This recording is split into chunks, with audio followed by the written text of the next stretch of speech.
Hello po mga kababayan, si Dante Maravillas, Bicolano vlogger broadcast journalist from Albay. 50% mga kababayan ng mga Filipino pabor na managot si Digong sa kanyang drug war. Ayan o. Bata ito mga kababayan sa survey na sinagawa ng Social Weather Station. Nakita ninyo? Padami ng padami. Kasi yung mga mamamayang Pilipino mga kababayan, na-educate na sila, na-realize nila na mali naman talaga. Mali yung ginawa ni Digong. Na hindi binigyan ng due process yung mga suspects sa drug war. Kill lang po ng kill. And worse, more than 100 sa mga naging victims mga kababayan, siguradong inosente. Kasi nga po, mga batang paslit, nadamay sa kill. Pero ang maganda, si Digong binibigyan ng due process. At yung kulungan niya mga kababayan doon sa ICC, the best po, kumpleto ng amenities. Kaya kung halimbawa ma-deliver si Bongo at saka si Bato de la Rosa, sabi ni Trillanes, magiging masaya na si Digong. Kasi may common place pala doon na pwede silang mag-usap-usap. O diba? Kaya mas maganda nga po mga kababayan kung si Bato tapos si Bongo, hindi na po intayin nila yung warrant of arrest mula sa ICC at isi-serve ng Interpol. Kung talagang mahal nila si Digong, mag-volunteer na sila na pumunta doon na advance. Ano ba pa? Baka mapababa yung sentensya nila mga kababayan. Kasi unang-una sila nautusan man lang po ni Digong. Hindi man pwede hindi sila sumunod kasi insubordination. Maganda nga niyan, mag-star witness itong dalawang senador na nagawa nila yon kasi inutusan lang sila. At ang didiin nila, di si Digong lang kasi unang-una matanda na rin si Digong. Ready din naman siya, mga kababayan na mabulok. And in fact, sabi ng kanyang asawa, okay niya si Rodrigo, jolly niya siya doon sa kulungan. Masaya pa. So walang problema, mga kababayan. Ayan sabi rito, panagutin si Digong.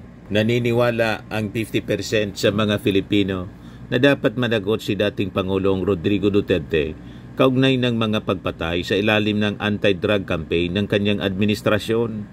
Nasa 32% naman ang hindi sang-ayon. O di ba? Habang 4% ang hindi nagbigay ng kanilang opinyon. Base ito sa nilabas na survey ng Social Weather Station na kinomisyon ng Strat-based Group noong September 20 to 30.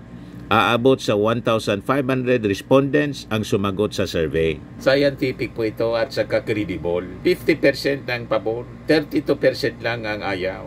So makita ninyo, nasa minority ang support ng mga Duterte. At hindi na ito mga kababayan makakabalik pa sa majority. Tuloy-tuloy itong lulubog. Kaya mahirapan si Sara Duterte. In case tumakbo siya sa pagkapangulo, siguradong talo. Sinira niya yung buhay niya sa kakadaldal niya. Pati yung kanyang tatay, sinira niya. Bakit po? Sa kakadaldal niya. At nagsabi pa siya na i-jailbreak natin ito. Si PRRD. Ayun, hindi tuloy na pagbigyan yung na-deny yung interim release. Kaya sabi ko nga, bakit ikako tahimik ngayon yung mga senador? Yung mga Duterte senators po, ayaw nang magsalita. Dapat, sabi ko, ikundina ninyo. Hindi pwedeng palampasin itong nasa naging desisyon ng ICC. Magpasa uli kayo ng panibagong resolusyon na nagkukundina sa hindi makatao na desisyon na to ng ICC. At sabihin ninyo, bring him home. Si Sara, yun na munang magsalita. I-hold ko muna yung komentuan niya. Iwan ko kung nakapag-isip-isip o in-advise ng mga abogado. Huwag ka na niyang magsalita, lalo na papamak yung tatay mo. Yan kasi kating-kati na magdadaldal.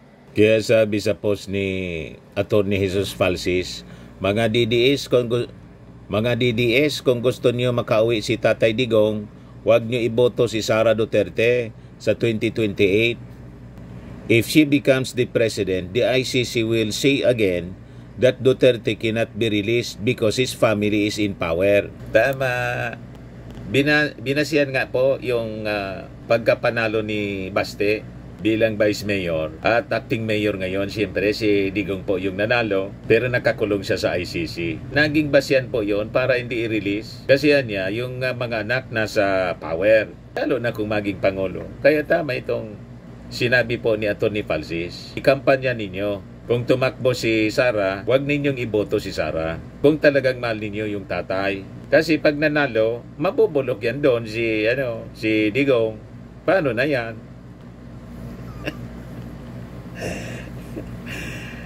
May punto po, mga kababayan, si Atty. Falsis.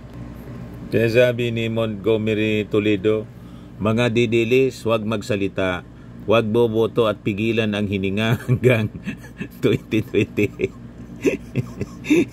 Sabi ni Carlos Ramon Lorenzo Laureta, hayaan mo na mabulok sa dahig. He'll be in the box. Sabi ni Jojo, talaga?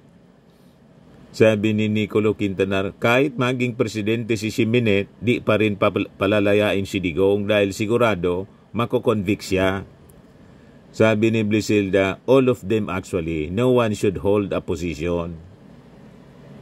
Sabi ni Bots Ispere, korekek, dapat magsipirmi na sa kanilang bahay. Magansilyo at manahimik na lang. Basta kung sa bahay lang sila, pwede naman sila magmura paminsan-minsan. Maganda nga po. Araw-arawin nila yung ICC pagmumurahin. Ang gawin nila, kuyugin nila yung page ng ICC. Pagmumurahin nila yung mga judges, dapat ilabas nila, sabihin nila, ilabas nila yung kanilang galit sa ICC. Sabihin nila, napaka walang kwenta at biased ng mga judges. Walang hustisya sa ICC. Yan ang mga dapat na i-message nila sa ICC, mga kababayan. Ipaglaban ninyo ang inyong freedom of expression. Sabihin ninyo, human rights violation ito sa dating Pangulo. Kuyugin po ninyo. Hindi po pwedeng mga maiisog kayo. Pagkatapos, surrender kayo sa ICC. Si Digong nga po, sabi ni Digong, sipahin ko nga niya sila. More than 6 months na, mga kababayan, si Digong, hindi pa po makapanipa. So yung Santo Papa po, pinagmumura yung Santo Papa, pati si Barack Obama, di ba, napakatapang. Huwag ninyo pong ahayaan na ganunin ang dating Pangulo. Dinina yung kanyang request for interim release. Sabihin ninyo, wala nang kakayahan si Digong na tumakas. Pag malakas yung boses ninyo po, kasi mga maiisog kayo, malamang pakinggan kayo ng ICC. Gawin na ninyo. Ito si Harry Roque, mga kababayan, nagtatalak. Tanging paraan para mapauwi si Tatay Digong ay mawala bilang presidente ang Marcos Jr. at ang pamamaraan para mapatalsik sa pwesto ang Marcos Jr. sa ngayon sa salad ng batas, kung siya mismo ay magre-resign, kung siya ay masisisante ng taong bayan sa pamamagitan ng isang people power, o siya ay kunin na ng Diyos, o di naman kaya bigyan siya ng sakit na hindi na gagaling. No? Matindi? Permanent disability. No? Well, siguro sinusumpa niya talaga? Sa mga pangyayari na binasura ng ICC ang interim release ni Tatay Digong. Yung mga ginagawa niya, pag-wish ng masama, mamatay, magkasakit, parang bumubuelta po sa pagkatao ni sa pagkatao ni Harry Roque. Kita ninyo ang kanyang itsura. Hindi lang yata physical health ang problema na ni Harry Roque, pati mental health. Tingin ninyo, mga kababayan. Yan si Harry, mga kababayan. Puno ng puot ang kanyang puso. Na talaga naman pong ang pamamaraan lang para mapauwi na si Tatay Digong at ang pamamaraan lang para matapos na ang problema ng korupsyon sa Pilipinas ay talagang sa pagtatanggal ni Marcos Jr. bilang isang presidente. Bukas po, 12 na Oktubre, may panawagan na naman ng People Power at ako po ay sinususugan ko itong panawagan nito. Maawa naman po tayo sa ating mga sarili. Sige, panawagan niya. Hindi man siya umuwi para pamunuan ng people power. Yan tuloy. Langaw mga kababayan ang pumunta. Langaw power.